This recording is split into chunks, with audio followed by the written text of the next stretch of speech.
It's the Machine of Nonsense, episode 69. Nice. What's up? We made it, folks, and as promised, we have a special guest for episode 69. I'm your host, Eric, joined by Tomas. Hey, XOXO 42069, so fine, XX, Triple X, Juggalotus. That's my old screen name.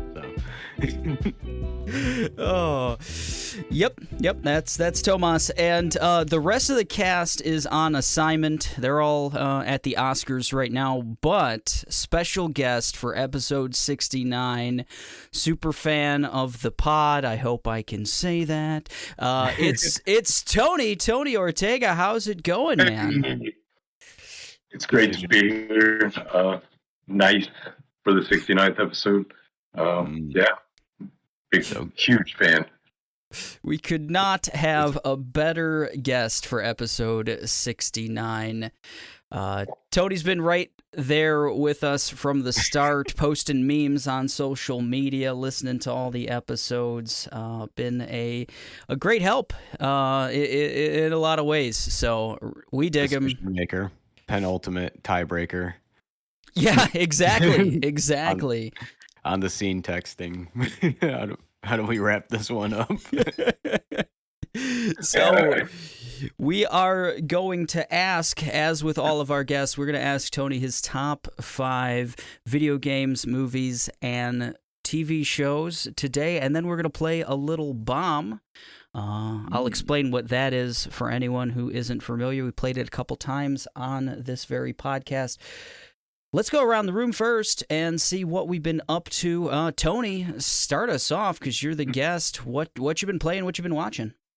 Oh, game-wise, I just finished Death's Door for the Switch, like a little side-scrolly open world kind of deal with like a Metroidvania, but like platforming, almost. Yeah, like Zelda, with a little bird character who Zelda's his way through these dungeons. Good game. I enjoyed it. It was real simple. Yeah. That's the kind of stuff I like. And then recently jumped into Pokemon Arceus. It's the first time I've played a Pokemon game since like high school, 98, 99, somewhere in that ballpark. And I am determined to catch them all. So having fun with it. It's better than I expected it to be. Tomas made the recommendation for both of those last games, so I was like, full send, made some time, got to it. I think you got TV-wise, I just watched the Blood Red Sky movie yesterday. It's like I couldn't tell what the original country that it was made in because it was definitely dubbed. Like one of those Netflix, like they buy it from somewhere overseas and then they dub it over. It was good. Like I've been hearing this spiritual predecessor sequel or something like that term thrown around, but it's the spiritual successor to Snakes on a Plane. Oh, nice. Okay, I see. So, nice. But yeah, that was decent. And then Peacemaker, binge watched that. And what'd you think of Peacemaker? Oh yeah, you dug it. I really enjoyed the show, and the butt rock was just like it was well placed. Like I actually downloaded the theme song to my gym playlist. Fucking catchy. Good, because Mike's wrong about that. The butt rock is so fucking good in that show. Can't even defend himself. Yeah, Mike, where you at? It's outside the Dolby Theater right now, meeting with Timothy Chalamet or something. On the red carpet. How much can you deadlift while listening to butt rock, Tony? Yeah, I think it's like a 10% increase with butt rock playing. Depends on the era. You got the Sonic Adventure 2 soundtrack on your Yes. phone? And a bunch of anime intros. There we go. Ooh. All the Naruto ones. It's like 20 of them. God. But yeah, that's pretty much all I've been watching and doing and, juggling life and stuff. Oh, So yeah. close. Yeah. How about you, Tomas? What you got? I have not been playing Pokemon Arceus. I am like so bad, like just finishing games. But also, like we're in high season right now. I played Arceus. Cool, a lot of fun. Tony, you've definitely gotten more out of it than I have. You got back on the Pokemon train after 20 years at the right point. First time they changed anything in the formula in over 20 years. So, um, me, let's see. Yeah, I started playing Triangle Strategy. Mm. I'm enjoying it. It is very story heavy. So, but they do have like little quality of life things. You can fast forward if you're really not into it. They made a nice way where you can grind levels. The coolest part about the game is like your decisions kind of matter. They show you like that there's multiple branching paths, so it's meant to be played several ways, and they'll show you like the paths you've taken, kind of like on those like you're a fan of the David Cage games, right, Eric? Yeah, I'm Like, one of those. Yeah. well, they'll show you like based off of like whether you succeeded like in a certain path. They'll show you like the branches. They won't show you what they are, but they'll show you that like, hey, there's something you could have did different here. And there's like ones where it's like, regardless of what you pick, there's probably not a happy outcome. So, it's like, but thankfully, no permadeath. It's not like a Fire Emblem, so But so that's cool. But I'm probably gonna taper off of that because a new Kirby game just came out, Hell yeah. and a new Rune Factory game came out, and I don't know if anybody's aware that like I am like terribly addicted to like farm sim video games. so, uh, so I'm probably just gonna be farming for like the next like 2 years, and then realize that I got Kirby and Triangle Strategy on my Switch by the time the new Switch comes out, and never get around to it. and, as far as TV or like movie watching, I mean, we all know I saw the new Batman, so that was kind of cool. And then we've been on. I heard you and Mike talk about it a little bit. Righteous Gemstones. So I started watching that show. I got through the first season. Nice. And I'm like 3 episodes into season 3. I'm like, man, those people are really fucked up. But but they got a good way of like stringing in like red herrings and like it's kind of like I don't know, man. That show makes me really fucking uneasy watching it. But I've enjoyed it though. I'm enjoying season 2 so far. But no new movies that I can think of. Yeah. So. No, the Batman stays with you.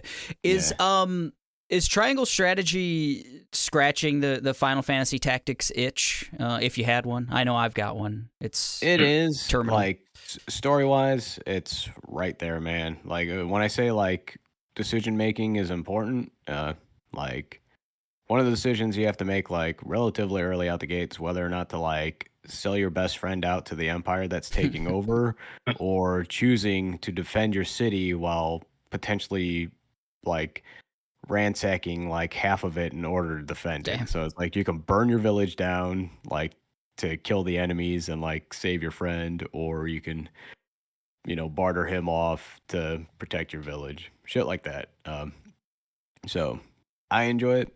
It's fun. All the characters are like different. It's not like you can like switch classes like you could in Tactics, but there's like a million characters that you can choose from. So like you can change your loadout relatively easy. But I enjoy it. Like if you were big on Tactics because of the story, I think you'll enjoy it. Oh yeah. So there's plenty of that. Politics. Nice. There's a church state, there's a warring state, and then there's the state of people who are like, we're loyal to the death. And that's the triangle, the 3. Yeah. Okay, gotcha. Makes sense. Yeah, cool. There's power struggles on all different sides, depending on which paths you go. So nice. Yeah, I wasn't where triangle was coming from. Yeah. Lots of triangles in this game. I thought it was something to do with like the battle system or something. But It would make I don't sense, know. triangle strategy, but hey, who the fuck knows? Nah, the triangle definitely deals more so in the politics of the game. The strategy, like, because your story branches based off of like how you choose. Like, you're given a lot of three answer like related like questions. And depending on like you have like this conviction like scale in the game where it's like depending on like where you lean, your people will follow you to like a certain direction. And like huge story decisions are made based off of like whether or not you can convince your council to like take a certain like lead in the story. So Gotcha. if you love politics, it's great. Oh yeah, yeah. Who doesn't? Isn't a fan of politics. Right? Yeah. I mean, come on. Yeah. I've been all over the place with my viewing and stuff. I had to kind of binge for Oscar Pod coming up later on today, so I feel did like a you lot guys of. did that like 2 months ago. Well, we watched like there's 10 Best Picture movies, and we watched like 5 of them in like quick succession. And we're like, all right, cool, we're making good progress. We can take some time off, and then like, oh shit, the Oscars is like a week from now, and and there's like several 3-hour movies we gotta watch. So yeah, dude, like everything's long as shit now, man. this is the year of long movies. But yeah, bring back intermissions. I'll give my thoughts on all those later on, but yeah, so I've been all over the place. I've been doing like 1 and 2 episodes of like 5 different shows to kind of like dip my toe in where I want to go. I checked out a show called DMZ on HBO Max. It stars yeah. What's her name? She's in The Mandalorian and stuff. She's gonna be Ahsoka Tano. She's in like Sin City and like a million movies. She's like an Rosario awesome Dawson. Rosario Dawson, exactly. Yeah, so it stars Rosario Dawson. It's like super The Walking Dead, like just like the kind of the same tone, the same. It's the I guess the U.S. had a civil war. And they're kind of at a standstill, and then there's a demilitarized zone, DMZ, in between, like it's in like Manhattan or something, like the whole island or something is just like a DMZ. Oh, okay. So it's kind of a no man's land, but like people still live there. The 2 armies are on each side, kind of keeping the peace or whatever, and then everyone lives there. So it's kind of an interesting setup and stuff. I've watched 2 episodes, but like, I don't know. It just gives me like real like season 5 Walking Dead vibes of just like, I don't really care about any of these people too much or whatever else. And why is everyone just shitty to each other for like no reason, for like the smallest, maybe they'll give people backstories and stuff, but it's just like, oh, and it's also super like they just posit a thing that like all street gangs are going to just like in this situation they're gonna own, like they're gonna become super powerful basically. There's like a Hispanic street gang, there's like a black street gang, there's like, and they're like super just like, oh yeah, we own 3rd Street or whatever else. It's just really like sure, whatever, man. Whatever you say. Should have just got rid of the Civil War and just made the Warriors the series. It's kind of that. Like that. Yeah, it's got a lot of concepts, but maybe like too many, like all at the same time. Trying to do too much, and it's trying to be a little too much of on the nose of the time, kind of. I found like every show is kind of like just striking for that target lately. And it's like we get it, like we're living it. I don't want to watch it. Right? Yeah. It's also kind of topical as well. It does. It's like shit. But I don't know if I could recommend that one or not, but I checked out episode 1 of The After Party. It's a Apple Plus show, so whoever has that, whatever. All fan of yeah. I think I got a free year of it. Yeah, that's how I'm watching it as well. It started off really fucking cool. So it's like Sam Richardson, Tiffany Haddish, who else is in this?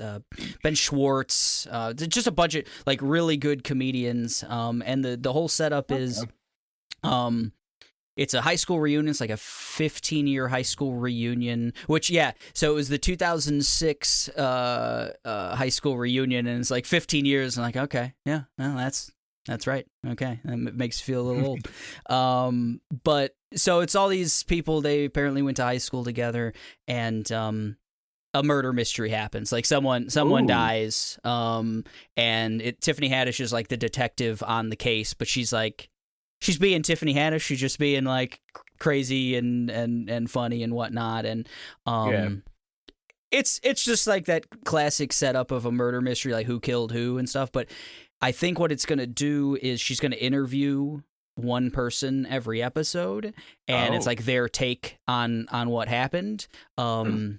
And they've already done this cool flashback thing of like the flashback is completely different when like Sam Richardson describes it versus like what someone like Ben Schwartz describes it and stuff. So I think they're really gonna play on that.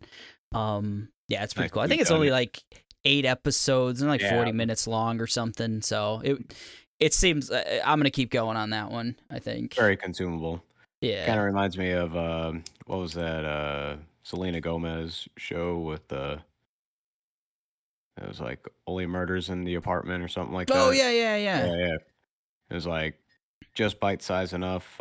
Like I wasn't terribly interested like after the first episode, but like I hung on just because it wasn't like terribly long, and I ended up enjoying myself. Yeah, I really dig in the tone. Like it just got that that kind of Parks and Rec kind of feel to it, like that same like delivery and stuff. Okay. So yeah, I'm digging that. Season 3 of Servant also. I've been checking that. I binged the first 2 seasons. That's also an Apple Plus one. It's a M. Night Shyamalan joint. He's like executive producer, but I think he's doing a lot here because like it just feels it feels like a Shyamalan series, honestly. Well, I mean, if he's a producer on it, he's got some sway in there. I mean, he's bankrolling it, so yeah. So for better or for worse, you know, I feel like if you dig like Shyamalan stuff, even on like an all right level, it's pretty good. You know, yeah. It's my boy's a sine wave. He's playing all over the place. And honestly, this show's a bit of a sine wave as well. That's a good call, but it's cool. It's got some like creepy stuff going on. And, oh no, the setup is. Yeah, I still got it going. But yeah, the setup is this family has like lost a child, and the wife is kind of in distress, and she's using like a fake, like an artificial baby to kind of cope. Like she hasn't really like come to terms with it, and they hire like a live-in nanny who has to be like just okay with it, like being a nanny to like an artificial baby, and from like the get, she's like, yeah, hell yeah, like this is like a real child or whatever else. So it's like creepy from the get go, and then it gets like supernatural and whatnot. So it sounds very M. Night Shyamalan. It very much is, and the dialogue is very Shyamalan for better and for worse. All the characters are super over the top too, like they're just like, but it's set really in one location. It's like this beautiful house they're in Philly, I think. It's like this 150-year-old like 3-level house. It's all like wood, and they're like super rich or something. They've got like a wine cellar. The husband's like a chef, and the wife is like a broadcast. She's in the journalism or news or whatever else. So they're like doing well, and they got just like this beautiful house and stuff, but just crazy shit's going on. So that's definitely a Shyamalan joint. Yeah, I ever heard it. It's worth checking out, but unfortunately, it's also another Apple Plus joint. So where do you find the time for all just like keep changing your email and start new trials, and then watch for 10 days, and then change an email. Yeah, it's do it all over again. Got it through T-Mobile, so go get T-Mobile if you want to sponsor us. Feel free. I'll take. Your cell phone service is fine. Your Apple Plus 1-year subscription's even better. So ooh, there you go. Apple, get at us. Yeah, right. Our podcast is on there. Come on, give me an ad. And then Elden Ring, of course. That's all consuming. 36 hours into it, I think. I've yet to touch it. I don't want to play it on the PlayStation 4. I haven't heard whether it performs well or not. I heard it runs fine. It's just I don't think that game's made for the past gen. I think it needs to be experienced in something gorgeous. It's pretty. Yeah, it's a pretty game. It's weird because there's it's pretty in parts and it's like super grimy in other parts, like purposely. It's just very dark, very like so you'll go hours just kind of in the dark, just kind of in like these nothing environments, and then you'll go out to a beautiful night sky and these golden trees and just see the crazy moon in the background. Yeah, it's Castlevania backdrop, but very much so. And the enemy variety has been really, really cool. That's like the thing that's really catching me because like you go into a new area and it's not just skeletons, you know. It's like it's like every possible thing you can like imagine coming at you. Just ran into giant man crows recently. It's like fucking terrifying. Yeah, they're very good at making very like macabre, like kind of enemies and stuff in those games. It's pretty gross. Like Bloodborne was just like wet and just like drippy and like hangy kind of like aesthetic everywhere. Exactly. I was like, but it worked for me. I liked it. Yeah, I'm reserving my, even though I'm 35 for 36 hours into, I'm still kind of reserving my judgment because I do have some like qualms with it. Like it's so open. It's like you can go anywhere and do anything from the get, but because it's like super fucking hard and stuff, like I kind of don't want to. Like I've been kind of using a guide for the last probably 10 hours to say here's where you kind of should go. Like here's like the area that like your level could kind of handle because it's just like I get super anxious playing it, honestly, because you're like, man, I'm gonna I'm gonna die, you know? Yeah. Walking in the wrong neighborhood. Better take the Xanax. What's up? Right, yeah. So it's also a game that I can't like find myself binging. Like I mean, like I play for like maybe an hour to 2 hours max because of that. It's like it's high anxiety and stuff, and that worked for the Dark Souls games and Bloodborne because they were more linear. You could kind of like rails, yeah. Okay, I'm gonna go to this next section, the next boss, whatever, and then I'll stop. If you deviate, you get maybe like a little extra souls or like maybe like a little extra lore. Yeah. Like if you're looking for that kind of thing. But this is one big deviation. It's just like, well, go in any direction you want and hope for the best because you're going to run into some man crows or some shit.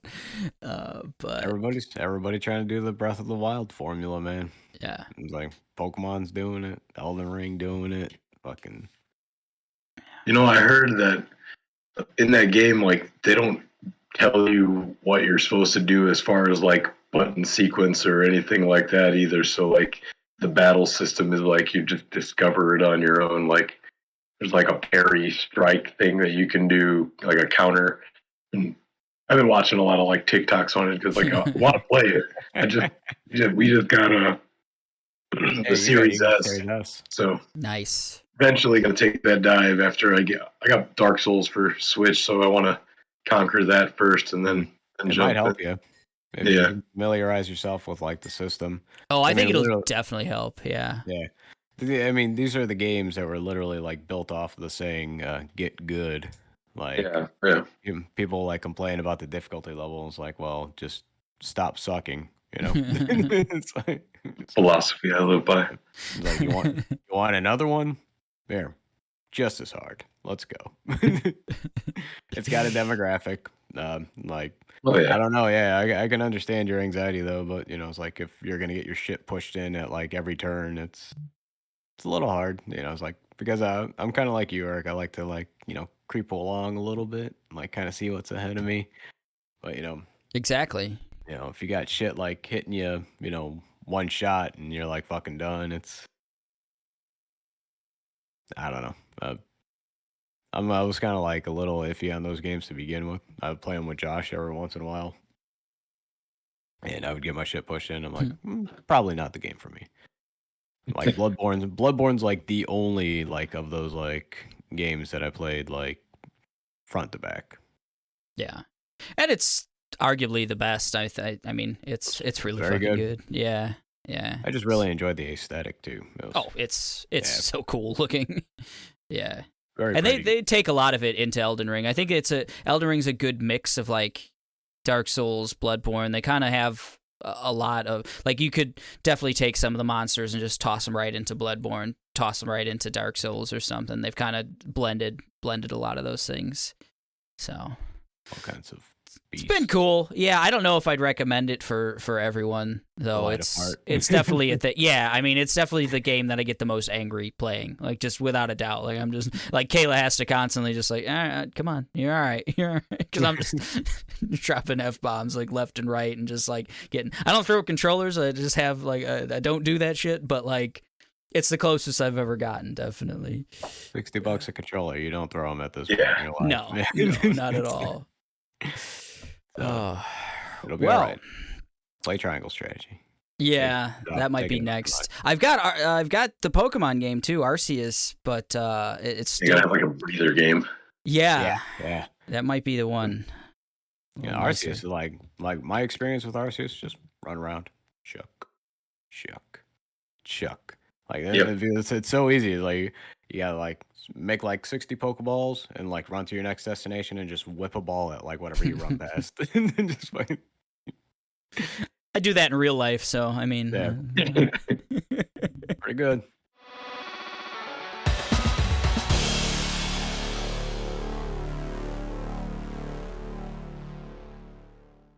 All right. Well, let's properly introduce our guest, Tony, by asking him his top 5 video games, movies, TV shows. Doesn't have to go in that order. You don't have to rank them if you don't want to. Do it however you want, Tony, but let's learn a little bit about your tastes. All right. So I'm going to basically go through them the same way I've got them written down here. Put them on my phone. Ooh, look at you. Notepad. And it started with video games. Video games. Just 'cause that came to me first. But I will go like hierarchical or 5 through 1 or whatever. So, and this is definitely subject to change because my brain is like all over the place sometimes. But number 5, I got Blasphemous. It's a little, it's another one of the little Metroidvania types, but it's like real heavy on like this almost like Catholic lore type. Oh shit! Yeah, it's the imagery in that game. A sword, and he's got like this real pointy hat, and just goes through and it tells a crazy story. Really hard game when I first picked it up. Like you gotta like counter and do all this like craziness to basically get good. Yes. But I guess they're dropping a sequel in 2023. It's like this little Spanish video game production company or something like that. Yeah. What'd that come out on? It's on Steam, Switch. I think it's on all consoles. Oh, yeah. Nice. It's not like a heavy. It's a 2D like kind of side scroller like I'd say like Metroidvania kind of slashed in with some Souls kind of difficulty. Yeah. And definitely aesthetics. Like it's a bit of a dark like kind of backdrop to it. Huh, missed that one. I got about like quarter of the way through it before I downloaded like 3 other games and It was the first game that I bought when I got the Switch, so I might be biased for that because it was what I ran through first on it. But yeah. But number 4, I got The Binding of Isaac. Ooh. Just in general, the whole series and spin-offs and all that.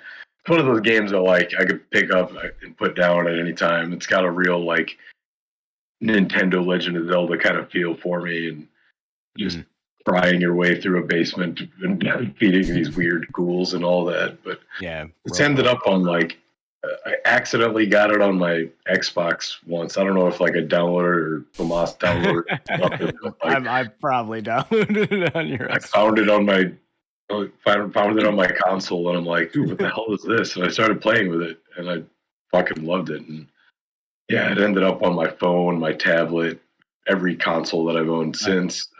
So Let's Yeah. just say I've bought this game like 8 times because it Yeah. is on every format, and I've only ever done that with like Castlevania Symphony of the Night.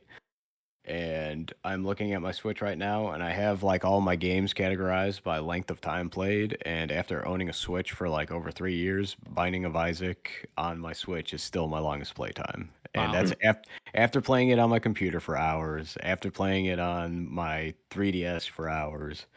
Like it's a roguelike, you know. It's like randomly generated. Sometimes you get a run where it's like really Yeah. fucking good. I got to the Just point where like I would restart runs halfway through the first floor if I just didn't get a good like item to start. It's like there's no point. yeah. Josh got everything in like one of the earlier versions of that game. Like he literally got every single thing. To me, still to this day, the most impressive feat of video gaming I've ever seen. Dude's got like 1,000 hours on it plus. You know, like it's insane. Yeah, I've seen some like streamers play it, and they just use these like incredible like speed runs, and they know what sequence everything's going to show up in. Yeah, they'll put in like seeds, or like they know what's going to be in Yeah. there, and like they do that for like games done quick, like speedrunning marathons, where people are like, oh yeah, we're going to show you how to like just turn this incredibly hard game to most people into like nothing. I'll beat it in like 5 minutes. What's up? Let's go. You got a theme going, Tony, between Blasphemous and Binding of Isaac. Right? I'm just like, it just continues. So the next Castlevania, and I was gonna. This one was hard for me because I was gonna leaning towards Symphony of the Night because I mean it's really good, but I ended up going with Lords of Shadow for. I think I played it on 360 the first time. It was like the first good 3D version of a Castlevania game with like Gabriel Belmont as the protagonist, and like I don't know, it was like I think I had just got back from Afghanistan and decided to play a video game, and I jumped into that, and it was like all encompassing. Great game. Yeah, that's great bad guys, and it had like the cool God of War type like mechanics where you're like climbing up these giant like golems or whatever. Yeah. Yeah. I remember you hyping the shit out of the game. That game did like people had a lot of hope for like that portion of the series, like because it was like Castlevania just finally like caved in. They're like, let's just do a game that the formula seems to be working for like everything else. Yeah. And apparently they went pretty hard in the story too, which is always kind of like the fun part of Castlevania. Like, oh yeah, how's Big Bad Vlad coming back now? That's why I end up like fighting the devil at the end, and it's wild. Cool, man. Just hanging out with Satan. What's going on? Right. Number 2, Pope Simulator, I think. Yeah, for real. Pope Simulator, motherfucker. No, that's a curveball. Number 2, Breath of the Wild. And again, I had a million Legend of Zelda games to choose from. You chose the right one. It could have been any of them, but this was the one that I played the most recently, and yeah, I picked it up front to back. Did a lot of the side quests. I don't think I 100%ed it, but I definitely got like the whole map and did a lot with it. And I had it for the Wii U, and then the Switch came out, and I was like, oh, well, I'm not paying another $70 or something for this game, so I'll see you at the sequel. It's coming. But yeah, it's still downstairs behind us with all the other relics of the bygone era of video games. I didn't even know you invested in a Wii U. Oh yeah, man! I got a GameCube, Wii U, Xbox One, and Super Nintendo. All the original. You got the original GameCube. Yeah, the one that we owned. Oh, like nice. You and Brian, like we would go to your like concerts, and like Brian Zimmerman and I would like he was like one of the only 10 people who bought that like flip screen where you can connect your GameCube, and like we were like really heavy into like fucking Mortal Kombat Deadly Alliance at the time. So we'd just be in the corner with the GameCube at your like shows while you guys were setting up and playing video games. Good times. Ahead of our time. Oh, absolutely. At number 1, I've got Final Fantasy VI Oh, One of the first games that I poured entirely too many hours of my life into not only playing but also acquiring. Like I literally saved. I was like at Scott Middle School saving my dad would give us like a $2 bill every day for lunch, and I would just wouldn't eat. I would skip lunch, and then I would just like mooch food off my friends, and then eat when I got home. So I did this for, and like cartridges were still as much as games are now. It was like Yeah, $70, $60 $80 for this. Yep. So I saved lunch for however many days that was, and then ended up buying this Final Fantasy VI game. And Jesus Christ, I just spent hours and hours and hours like grinding and like getting lost. And there was no, like, you had guides and stuff, but you didn't really know where the hell you were Figure it going. out. Second half of that game, figure it out. Where are my buddies? Yeah. Where do I go? Where at? First time playing through that game, I never found Locke. I didn't know where he was. Oh no! I didn't find him again. I thought he was dead. But yeah, you still have that cartridge, right? I think I do. Yeah. Oh, that's awesome. That I have a lot. I don't have Chrono Trigger anymore, but that one's lost to the aether. But the funny thing about that cartridge is I rebought it. When I literally went to, it was Game Crazy. It was connected to I think like a Hollywood video or something. Oh yeah, like 165th, and I bought it because like for some reason like the used game like market was like super cheap at the time. I think I bought it for like $3, and fired it up, and I found a save on there with like Daryl, Tony, Holy shit. like all your like high school buddies. I was like, oh my god! I was like this has got to be the one. Like it was like like that's so good. Yeah, I spent that one like survives. Probably 20 hours in that little forest beating up these like the T-Rexes. The T-Rex and like the Brontosaurus to get up to like level 99, and then got a bad habit of doing that, just getting extremely powerful and then going to the last level or the boss or whatever, and I just like beat the brakes off of Kefka. It was satisfying, but this day ultimate combo offering Genji glove. Yep. Atma weapon, and if you're using Lock Radius, or if you melted the Ragnarok into a sword, give them that too. Great game. Yeah, that's my games. Great list. I got movies.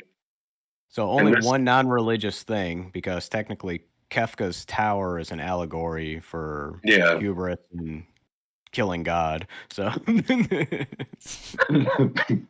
pretty much, Breath of the Wild was my agnostic game. There you go. Debatable. The movie that coming in at number 5, I got Shaun of the Dead.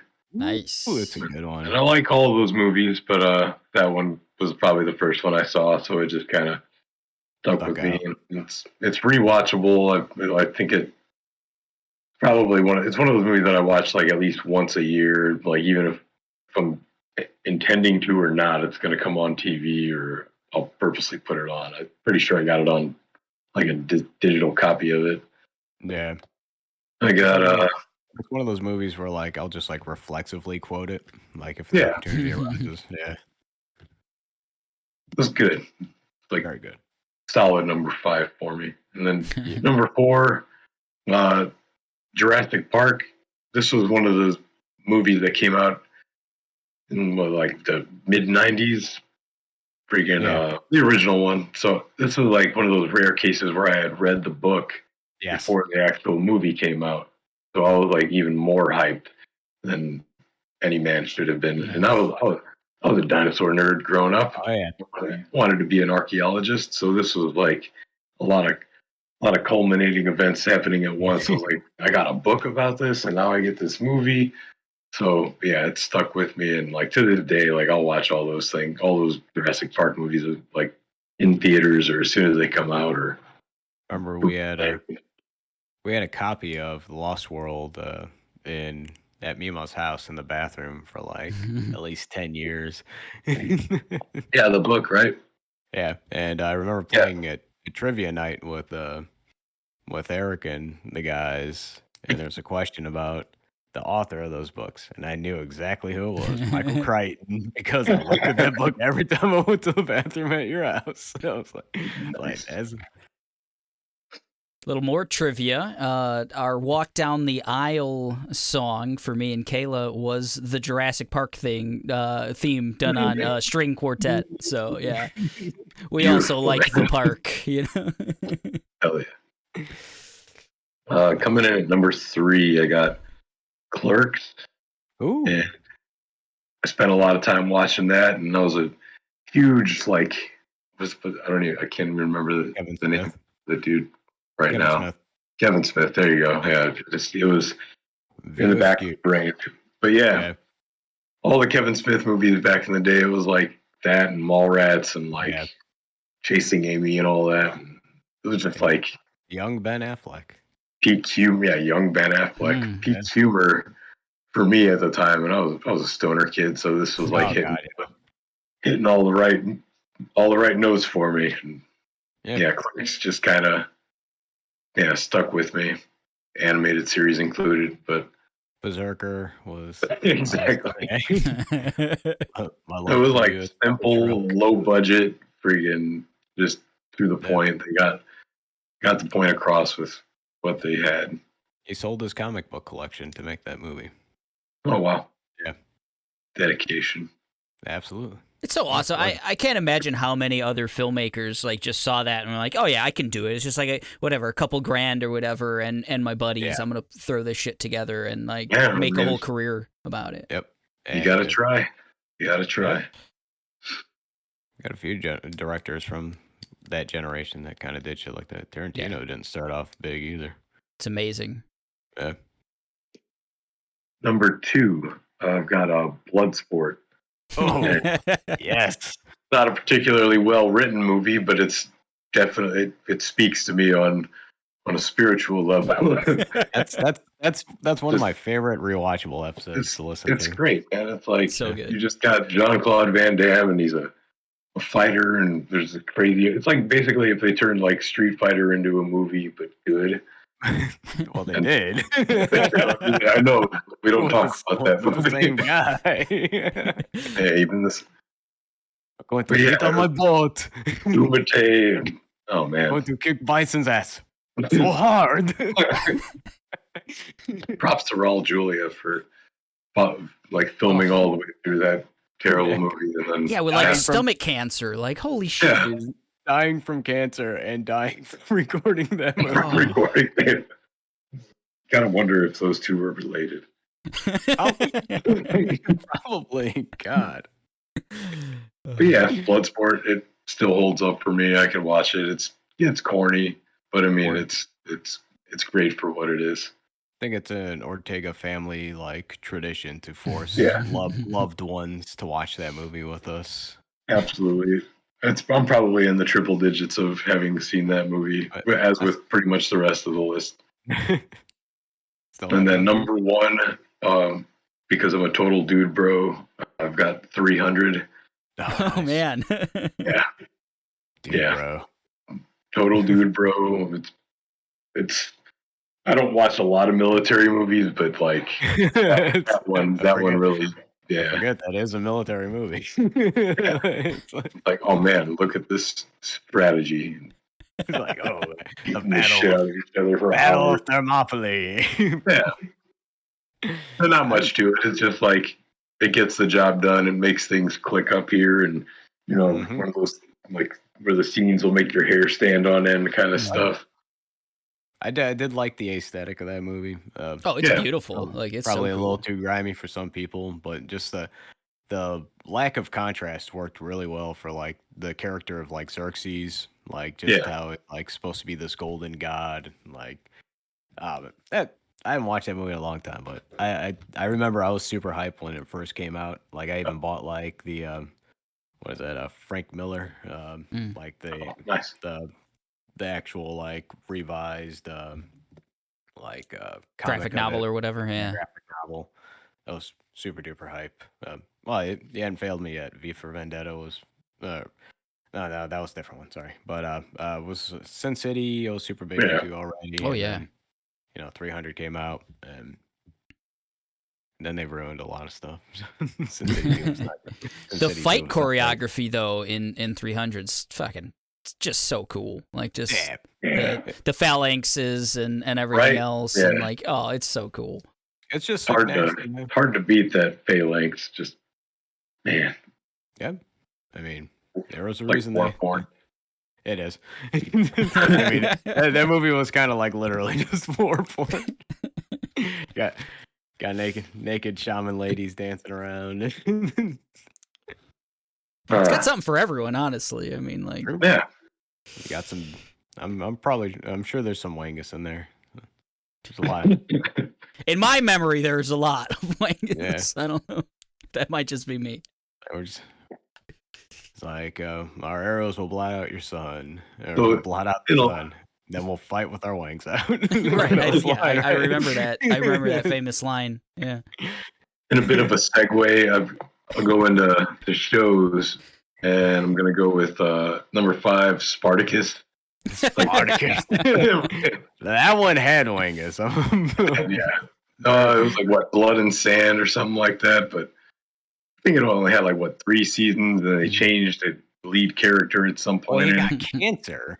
Yeah. Oh damn. It still ended up being a great show, and me and Allison watched it probably 2 or 3 times, and she probably had her other motives for wanting to watch it. But well, I mean, great show.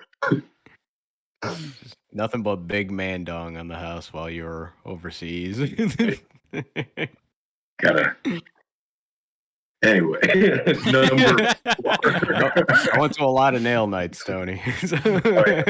This is episode 69, so Nice. Let's go. Next one better have boobs, Tony. It does. Nice. Castlevania, the anime. Hell yeah. Yeah. It was just basically hitting all the right nostalgia points in my brain. Like, They did I grew up on Castlevania, and I was like, hell yeah, they're making a show. And then they exceeded my expectations with the show. So, yeah, I had no complaints. I liked the direction they took it, and it was always cool seeing, like, how they would implement, like, characters from the games, and, like, when they had a, like, giant ball of bodies and shit. That was probably it for me. Yeah, Legion. Yeah.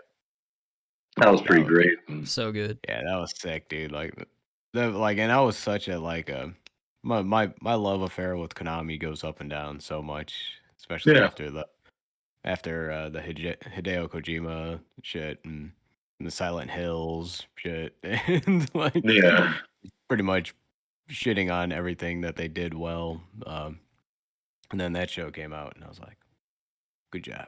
Redemption arc. Yeah. Number 3, I got Metalocalypse. Nice. Show that didn't receive proper closure, but it was still great while it was on, and still feel like they could come back, and at least they owe us like a 2-hour finale episode movie or something. But like, I don't know.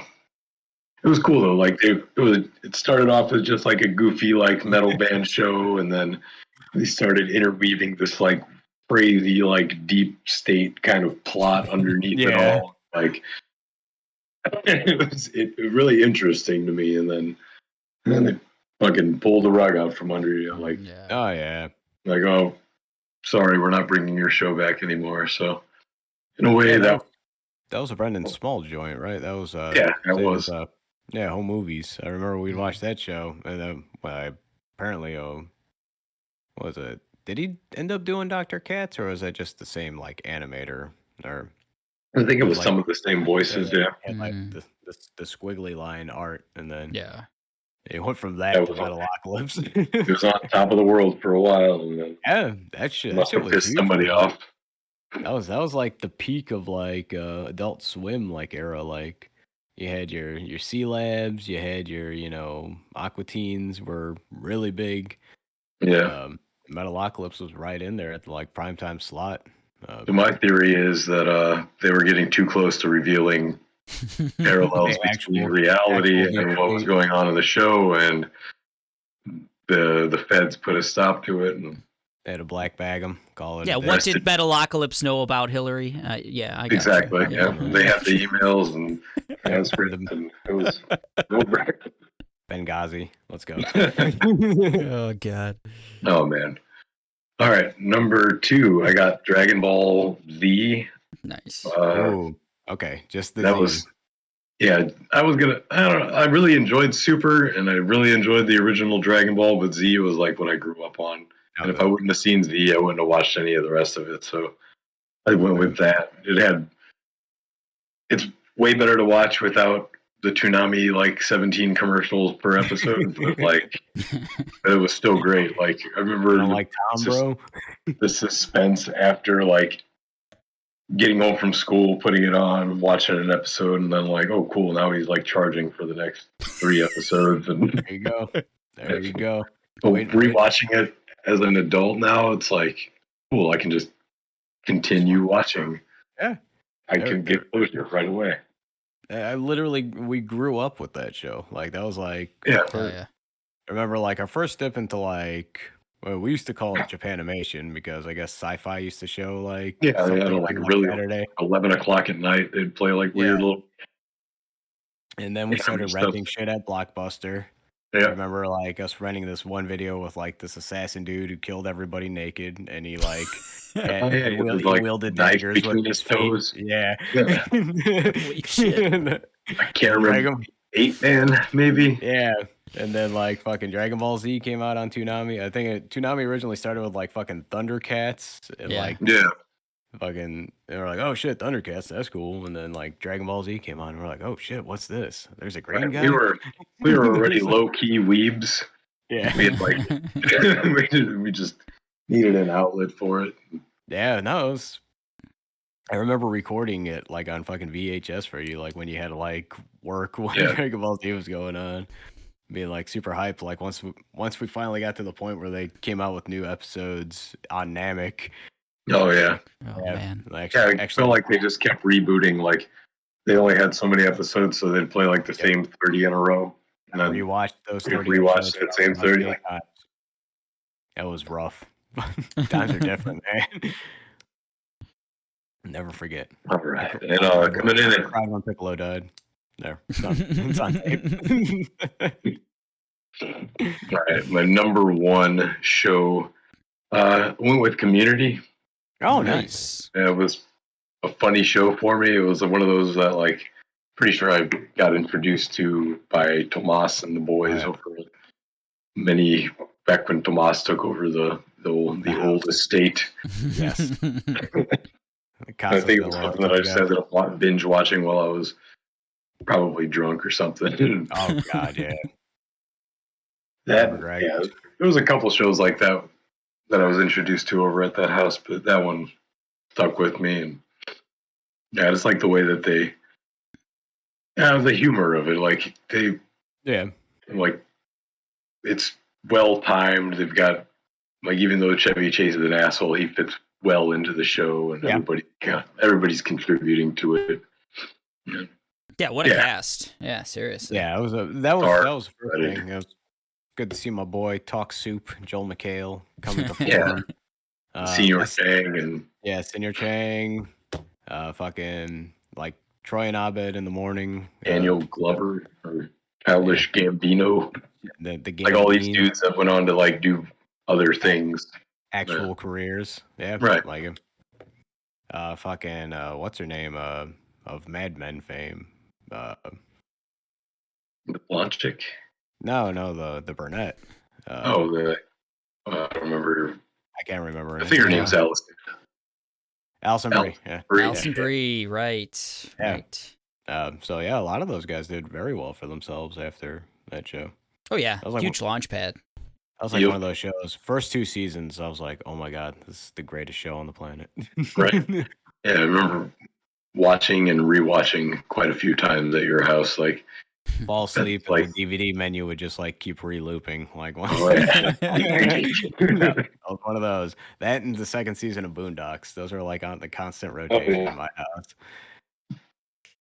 Good shit. Stuff. Good stuff. Well, Tony shares 2 items on his top 5s with me. So that's Final Fantasy VI and DBZ. So yeah, I think I approve of these. I think these are approved by the Machine of Nonsense lists here.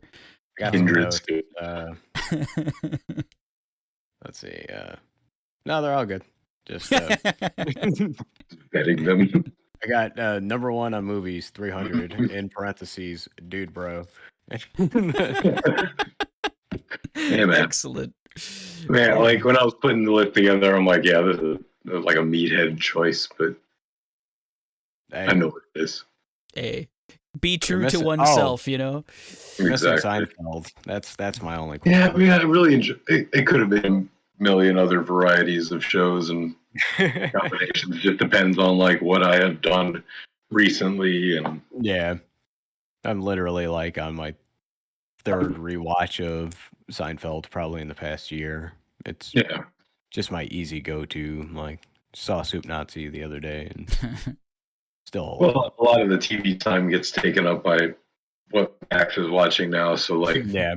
And Bluey probably could have stuck on this list if being real here on the show. It was like, man, Bluey. It's probably the show I know nothing about but have heard the most about. Bluey, yeah. Like I just. That's big, man. Like kid community, all about it. Yeah. It's for a kids show, it does a good job of like being entertaining to children, but also like not making parents cringe in horror when it comes on. Like. It's not like your Paw Patrol. It's not like your like Coco Melon. And there's like actual like cute little stories and stuff. So it's not nice. Yeah, Australian. Oh well, there you go. Yeah.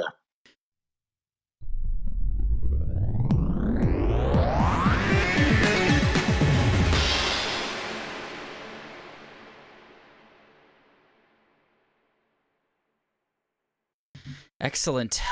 So we playing some B.O.M.B, boys? Hell yeah. Bombastic. Let's do it. All right. I precursor this every time. I am horrible in high stress situations, and I'm not going to be good at this. I am overconfident in high stress situations. I just spent like 30 seconds trying to remember Allison Brie's name. Oh, yeah. Well, I couldn't think of Rosario Dawson, so there you go. And I got Rosario Dawson. So. Right. Sin City, go. Let me. I remember you guys played this game, but the rules escape me. Like it'll come back. It's like well, it's kind of like hot potato, with movies. And what do we go? You say an actor, and then somebody's got to say a movie, and then you got to say another actor in that movie. Okay, like a chain. Yeah, kind of exactly. Like a chain. Yeah. Yeah, so an example would be, I'd say, I don't know, Tom Cruise, and then Tomas would say... I would say, what's a good Tom Cruise movie? See, this is where I already failed, because Tom Cruise has been Top Gun. There we go. There you go. And then Tony would say... Oh, geez. Derailed. Who else was in Top Gun? I don't know. I don't know why I went Top Gun. I should have said Danger Zone. F-16, I think, something like that. Here, we'll go Rain Man instead. Ooh, there you go. Okay, and then Dustin Hoffman. Right. And then I'd go Meet the Fockers, So. Okay, all right. It's not Ben Stiller. And it's called B.O.M. because we play it like horse. So you have 4 letters, B-O-M-B. Okay. If you fail, if you fail a round, you get a letter. If you have all 4 letters, you blow up. You're out of the game. So Word. Let's do it. Let's randomly shuffle our players here. It was a random shuffle generator. There we go. So Tomas is going to start it off. Ooh. Then it's going to be me, and then it's going to be Tony, and we'll keep that order. If you get a letter in a given round, you get to start the next round. So I'm starting every round. Got it. Yeah. Until it's just you guys. All right. Do I start with an actor or a movie? You could. It's dealer's choice. Dealer's choice. Ooh, dealer's choice. All right. Let's go with an easy one. Bruce Willis. Die Hard with a Vengeance. Oh, another rule. We're going to press pause here because you need to know all the rules. You can, if you say a movie in a series, you get the entire series. You don't have to go off of just that movie. So I said Die Hard with a Vengeance, but you get the entire Die Hard series to work off of, Tony. So, wow. Yeah. Samuel L. Jackson. On to Tomas. Pulp Fiction. John Travolta. Oh, yeah. Face Off. Face Off. That had Nick Cage in it? It did. And no one else. Who else is in Face Off?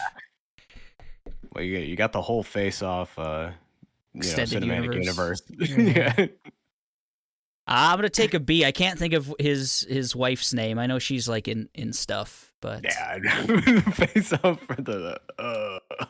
That's a good one. That's a good one. I should have looked up my Cageverse. Okay. Let's go. Let's go with Reservoir Dogs. Ooh. That's me. Yeah. Steve Buscemi. Gimme. Keep going. Con Air. Oh, love it. John Malkovich. Oh, come on, man. Yeah. Oh, man. I know something that he's been in. I can picture his face. Scary face. That's a weird looking face. Nah. Just some careers I'm not very good with. Yeah. Being John Malkovich. That's a movie. That is a movie. It's a movie. Now I've heard of this movie a million times, and this is one of those ones that I never decided to watch when it was on Comedy Central every other day. I'm gonna take a B. I got nothing. Ironically, I just looked up that movie, and Catherine Keener, like the chick from Get Out, is in that movie. So, oh, okay, the scary psychiatrist lady. So, did you? I think I've watched it once. I've never seen it. No. I just remember it being on like one of the like basic cable televisions, like almost every week. I want to say John Goodman was somewhere in the movie. Okay, makes sense. I don't know. Yeah, you could have won a lot of places with him.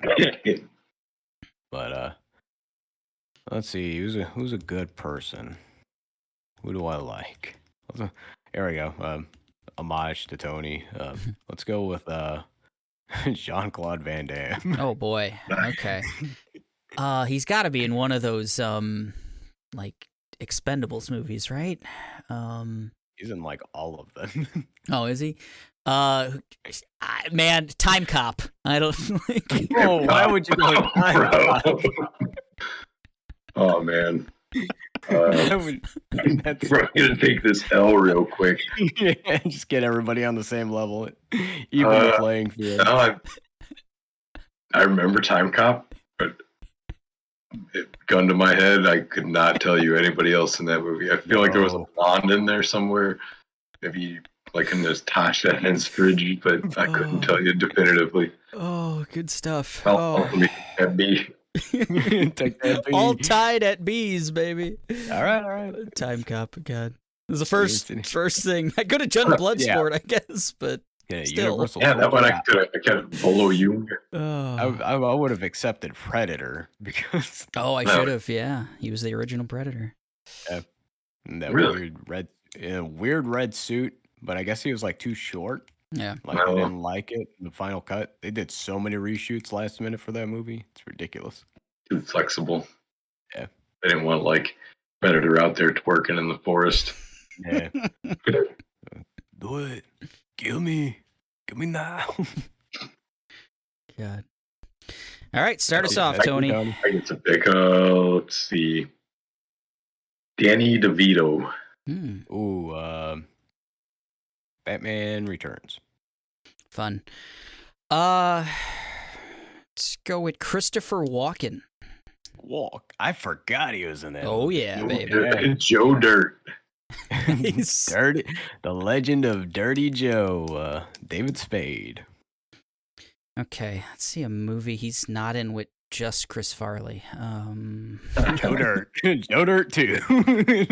I'll just go Tommy Boy. Yeah, I'll go Chris Farley. Farley. I'm going Billy Madison. Listen, That's a good run. That's a good run.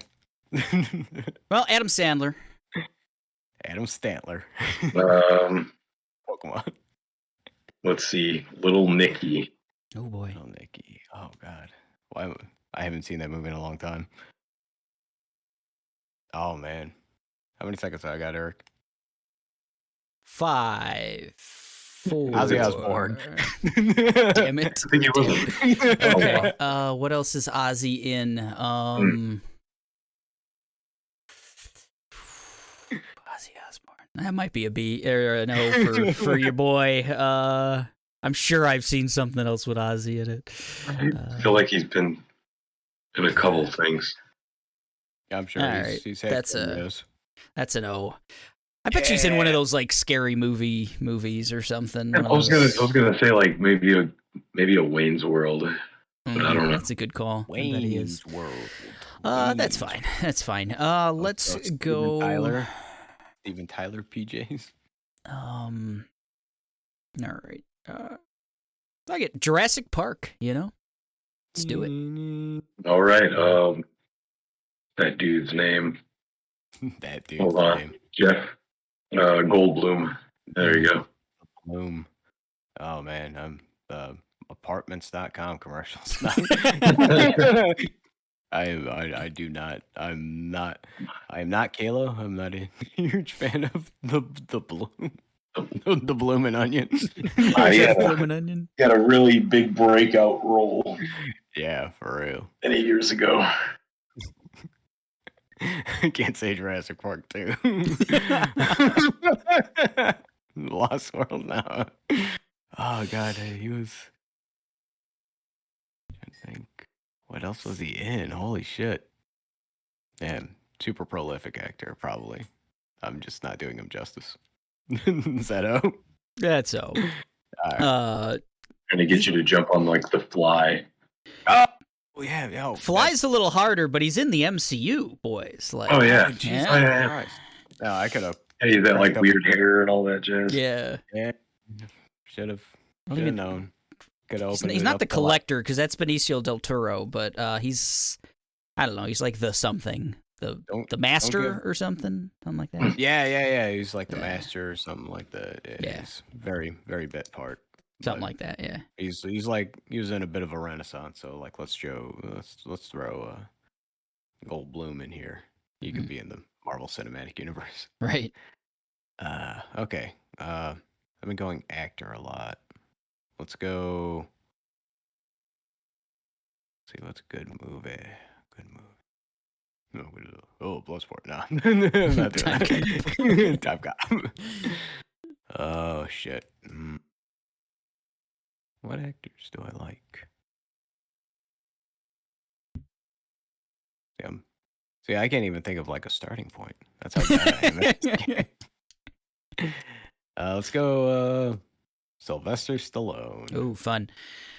Man, I just watched Cliffhanger, but So did I. Literally watched that like a week ago. his co-star is pretty good. But I'm not gonna do that. I'm gonna do. He's in Last Action Hero. Ooh. Oh, Jesus. He's on a poster. Last Action Hero. That was early 90s, right? Oh yeah, I'm probably gonna, like mid, probably 95, maybe. Yeah. Towards the end of like that era of those action guys. I'm getting like a Schwarzenegger vibe, but is he there? He's Arnold? the guy. He's the like guy. the Our guy, the Last Action Hero. All right, let's crack open the Terminator universe. Let's ECU. go with the. I'll give it to Eric. I love it. Well, Christian Bale is in Terminator Salvation, so I'm gonna go with Christian Bale. You can go with the Bean Machine. I should Go have. with The Dark Knight. The One That Rises. Heath Ledger. Oh, no Maggie Gyllenhaal for me? Okay, No. Heath Ledger. Oh Is in God. Brokeback Mountain. Oh God, who was the other? Jake Gyllenhaal. Jake Gyllenhaal. I'm not a big Gyllenhaal fan. This may be it for me. Oh no. How many seconds do I got? You know. Oh, wasn't he? He was in something recently, huh? Yeah, he's been in a couple films recently. Yeah. We'll start you on the countdown. The 5. No. Oh Right. no, bro. Recent movies.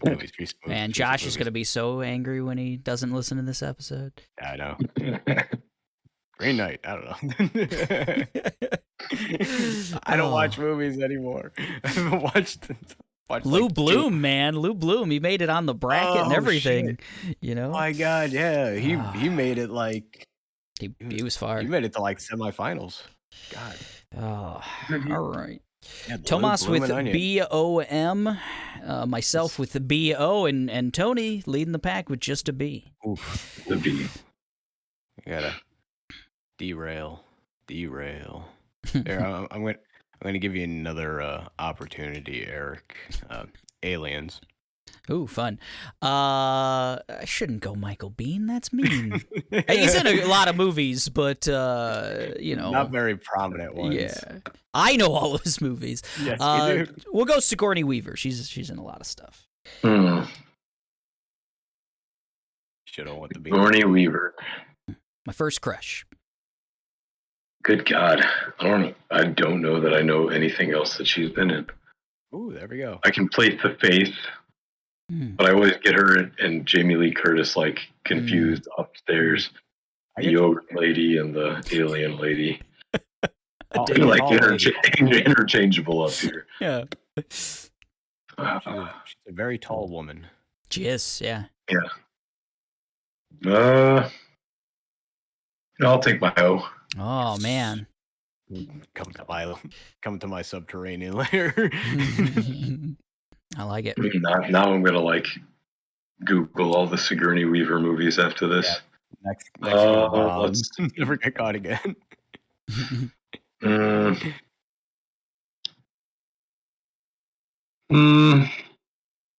hard when you got like the power.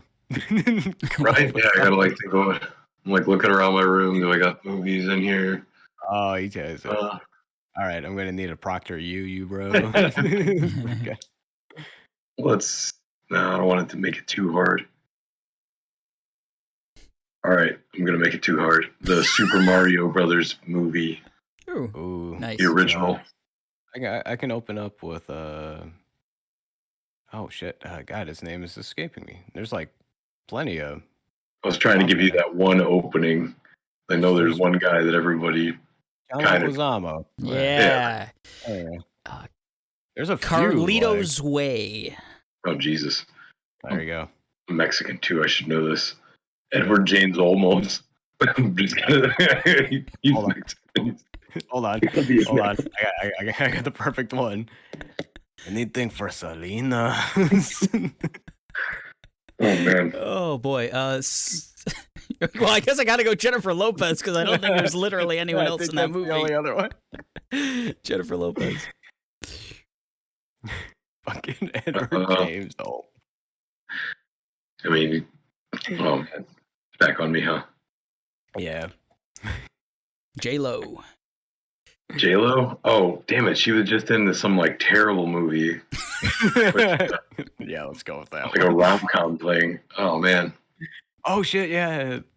Fuck. I think you guys mentioned it. Probably. No. Probably. I didn't. I've seen Man. I've seen the trailer. I can't remember who else in it. Damn it! It was like it was like a Hallmark movie, but it was allowed in theaters. I know exactly what you're talking about. For the life of me, I can't remember. Isn't like Owen Wilson her co-star? And Damn it. Now you just gave me my answer. Wow. All right, I'll take my M. Oh boy. Okay. That's Oh, good. like I don't even know what movie you guys are talking about. But So I still dig after it. the pod, look it up, It or was like after a the games. proposal or something like that. Oh. Something like that. Like she she's gets, a businesswoman and he's like a yokel or something, and they fall in fuck. love. No, with so a he's like holiday. he's in a crowd, and his friend like hands him a sign that says, "Will you marry me?" And she, Yeah. like, the person goes to the bathroom, and like she just finds out that her partner has been like cheating on her for years. So she's like, "Okay, I'll do it." It's like, Right. then they gotta like ham it up, and then I guess they actually fall in love. And Yep. wow, How Wow. didn't I put that on my Oscars list? What the Right. fuck? Wow. Sleeping on it. bro. Good God. Oh, All right. boy. Let's see. Who do I got here? Let's go with.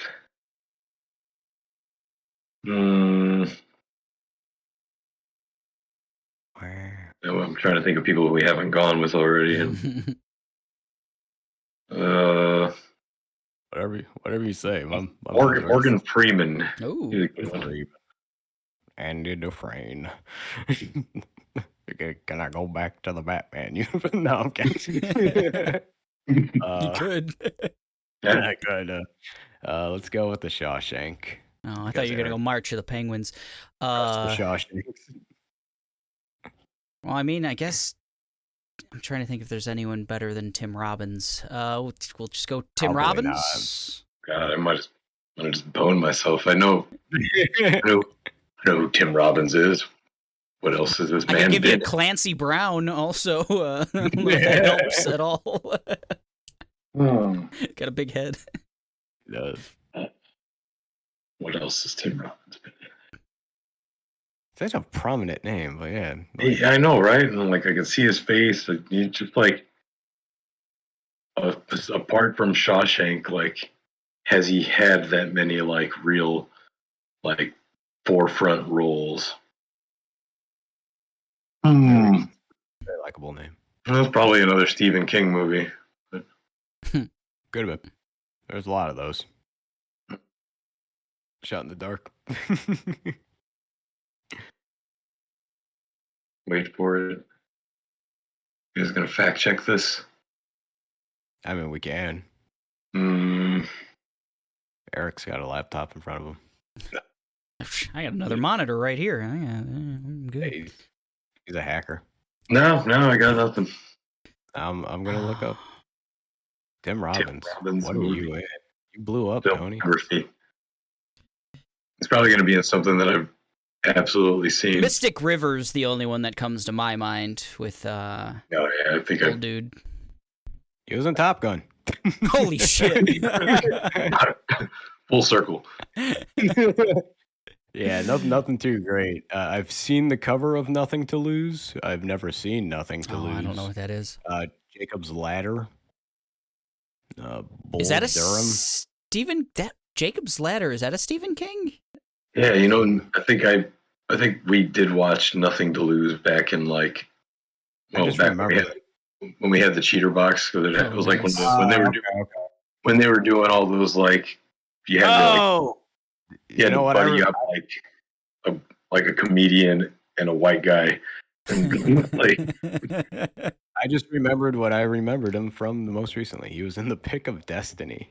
Oh, wow. Destiny. I haven't watched that He one was forever. like the crazy guy who was like trying to get the pick from them.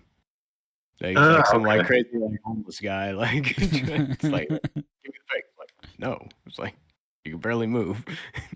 Yeah, he just wasn't in anything very memorable. Oh yeah, that's what I'm saying. He was in the Shawshank Redemption. So Yeah, Howard the Duck, I guess.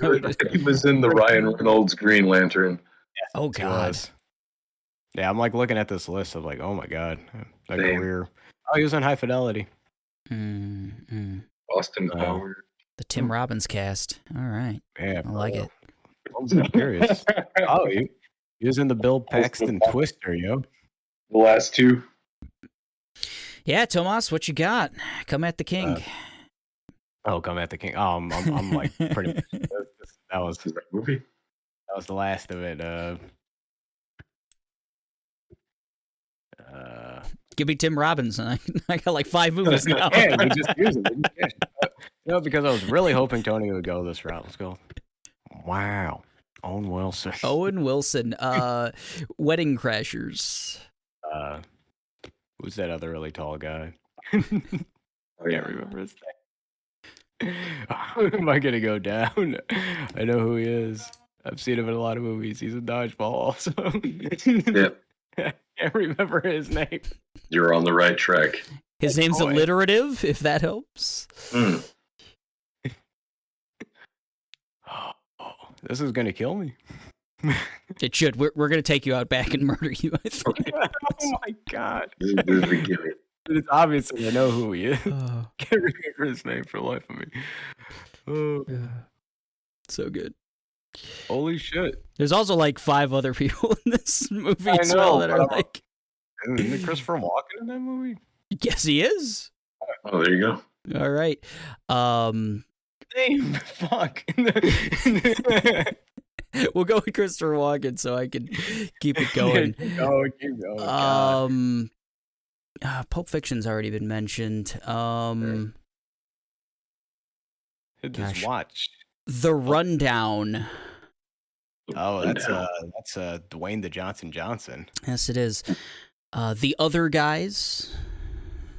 Didn't that have fucking Will Ferrell in it? Yes, it did.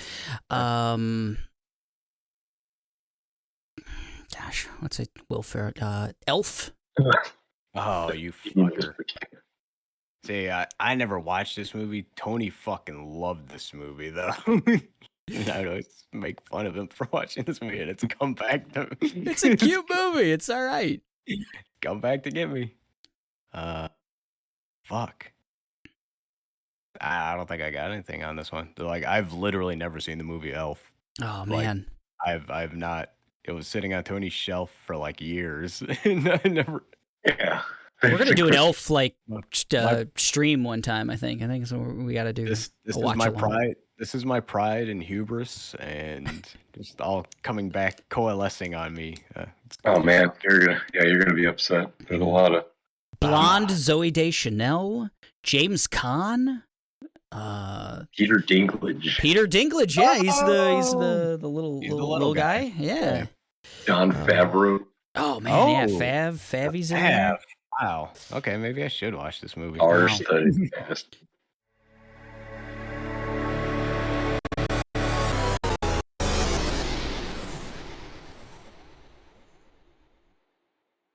I finally beaten the Ortega Boys in something. This is Yeah. momentous. This is great. You could probably beat me in actual horse too, as my ankle's like super fucked right now. Let's get this going. We'll meet halfway. Tony's kind of halfway between us ish. Yeah. You know, we'll just meet and Got a basketball. yeah. He's like 11 hours from you, about 9 from me. So Boom. That is halfway, you know? Yep. Scenic in the forest. Now, if the ball falls past the driveway, it rolls like all the way down his hill, though. Oh yeah. It's like- Just It's a cardio, weird- you know, just working. Oh, good stuff, guys. Well, Tony, thanks for coming on, man. This is Thanks awesome. for having me, guys. Yeah. fun. My We will- pleasure.